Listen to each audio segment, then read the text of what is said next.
Hi everyone, कैसे हो आप सब। भाई सीए फाउंडेशन के अगर क्वांटिटेटिव एप्टीट्यूड के एग्जाम में आप 40 से भी कम नंबर स्कोर कर रहे हो तो बेटा बिल्कुल सही वीडियो पर आए हो आप। इसके बाद मैं आपको गारंटी देता हूं कि आप 40 नंबर के लिए बिल्कुल कॉन्फिडेंस होने वाले हो। एटलीस्ट 40 के लिए, ज्यादा के लिए जाना चाहोगे तो बिल्कुल जा पाओगे, बट ये बेसिक बातें आपको याद करनी पड़ेगी।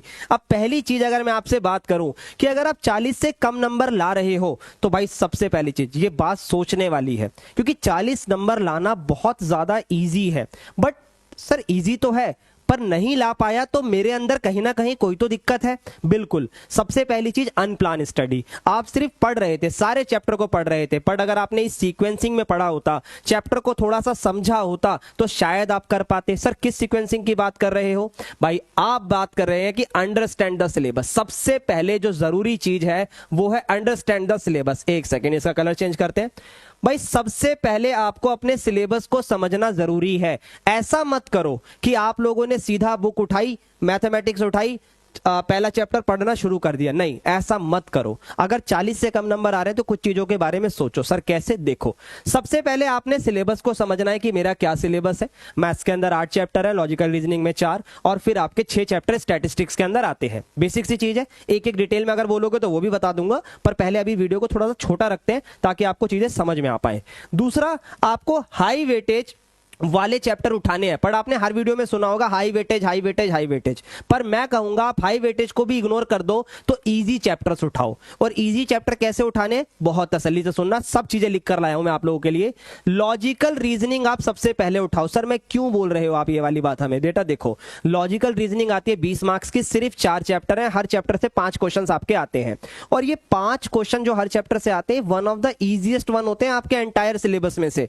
याद रखना इस बात को। सर क्या उसमें कोई टफ नहीं होगा? भाई कुछ तो देखो, एक आधा तो सब जगह एक्सेप्शन होता है, तो यहां पर भी है। अब ये 20 नंबर पक्के करने की गारंटी मैं आपको देता हूं अगर आप मेरे वन शॉट को देख लेते हो। आप प्लेलिस्ट के सेक्शन में जाओगे, मैं डिस्क्रिप्शन में भी डलवा दूंगा।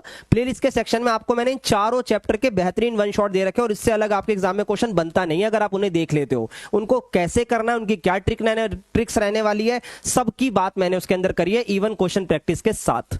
अब बात करते हैं इसके बाद क्या करें। मैथमेटिक्स ऑफ फाइनेंस, मुझे पता है मैथमेटिक्स ऑफ फाइनेंस सब आपको बताकर जाते हैं कि करना है करना है करना है, पर इसमें आती है दिक्कत, और ये लाजमी सी बात है। इसमें दिक्कत आना कोई बड़ी बात नहीं है, क्योंकि इसमें फॉर्मूलेज बहुत सारे हैं। अब चैप्टर को कैसे करना है, मैथमेटिक्स ऑफ फाइनेंस आप जब भी उठाओ तो बेटा इसके अंदर काफी सारे टॉपिक्स हैं, तो आप हर एक टॉपिक को ना सबसे पहले लिखो कि what is a simple interest, उसका फॉर्मूला लिखो, उसका सिंपल क्वेश्चन करो आईसीआई के मॉड्यूल से, फिर कंपाउंड इंटरेस्ट, फिर ऐसे। अगर आप नहीं देखकर करना चाहते तो आप वीडियो से देखो, वन शॉट उसका मैंने रेडी कर रखा है, तो वहां से आपका ये प्रिपेयर होगा पूरा। फिर उसके बाद इसके अंदर जो सबसे ज्यादा दिक्कत होती है, बच्चा डायरेक्ट हाथ से लिखना, लिखकर सॉल्व करता नहीं, कोशिश करो ये कैलकुलेटर पे सॉल्व हो। बिल्कुल प्रैक्टिकल बात बता रहा हूं, क्योंकि कैलकुलेटर पे इसके आधे से ज्यादा क्वेश्चन होते हैं। उन सब की चीजें मैंने उस वीडियो के अंदर बात करी है, एक एक पॉइंट मैंने लिस्ट के अंदर आपको लिखकर दिखाया है।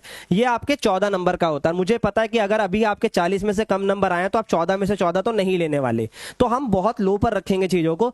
यहां 20 में से हम मान के चल रहे हैं कि आपके 15 नंबर आ जाए, जबकि मैं ये बोलना चाहूंगा कि लॉजिकल रीजनिंग में तो आपके पास स्कोप ही नहीं है कि आप 20 में से 18 भी लो, पूरे 20 लेने की कोशिश करनी है।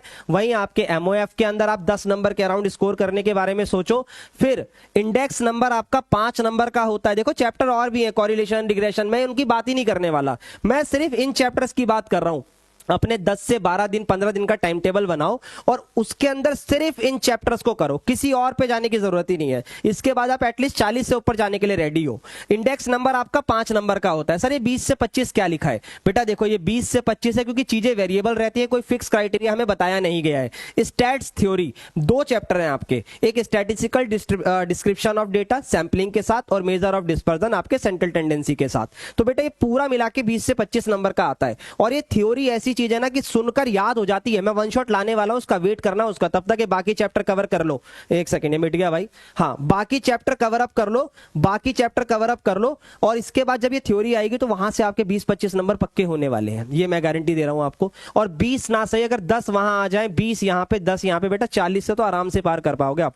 नंबर कटवा कटवा के भी 40 पार कर लोगे, लेकिन पहला जो आपका दिमाग रहना चाहिए कि सर ये कवर करूंगा फिर किसी और पे जाऊंगा। ठीक है, अब बात आती है सर कवर तो कर लूंगा पर कैसे कवर करूंगा। सबसे पहले बेटा कॉन्सेप्ट देखो, मेरे वन शॉट से देखना है, मेरे वन शॉट से देखो, किसी और टीचर से बॉन्डिंग बनती है उससे देखो, पर देखो जरूर, ठीक है। सजेस्ट यही करूंगा, मेरे वन शॉट से देखो। उसके बाद ICAI का मॉड्यूल आपको मिला हुआ है, उसमें मॉड्यूल में बच्चा क्या करता है, क्वेश्चन लगा के खुश हो जाता है। बेटा सिर्फ मॉड्यूल नहीं करना है, उसके अंदर ना प्रैक्टिस क्वेश्चन भी होते हैं, एडिशनल प्रैक्टिस, उनको भी लगाना है। और ये इन्हीं चैप्टर का लगाना है, किसी और चैप्टर का नहीं लगाना। जब तक ये चैप्टर पूरे नहीं होंगे किसी और के चैप्टर पे आप जाओगे नहीं। फिर आप RTP और MTP या मॉडल टेस्ट पेपर, ICAI ने आप लोगों के 10 मॉडल टेस्ट पेपर बना दिए हैं हर एक पेपर के। अभी हम मैथमेटिक्स की बात करते हैं, क्वांटिटेटिव एप्टीट्यूड की। या तो RTP MTP लगाओ या मॉडल टेस्ट पेपर लगाओ, किसी एक को चुनना, किसी एक को, ठीक है। और किसको चुनना है मैंने आपको इनडायरेक्टली बता दिया है, ठीक है। चलो आगे बढ़ते हैं। अब बात आती है प्रीवियस ईयर क्वेश्चंस की। तो बेटा प्रीवियस ईयर आपको 6, 7, 8, 10 सालों के नहीं लगाते, एक साल में 3 बार पेपर होता है, इससे पहले 2 बार भी हुआ करता था। तो आपको लास्ट 6 प्रीवियस ईयर पेपर लगाने हैं और सिर्फ उन टॉपिक्स के लगाने हैं जो टॉपिक मैंने यहां बताए। और इसके बाद आप जब पेपर देने बैठोगे तो आप बिल्कुल कॉन्फिडेंट होगे कि मैं पेपर को तो क्लियर तो कर रहा हूं।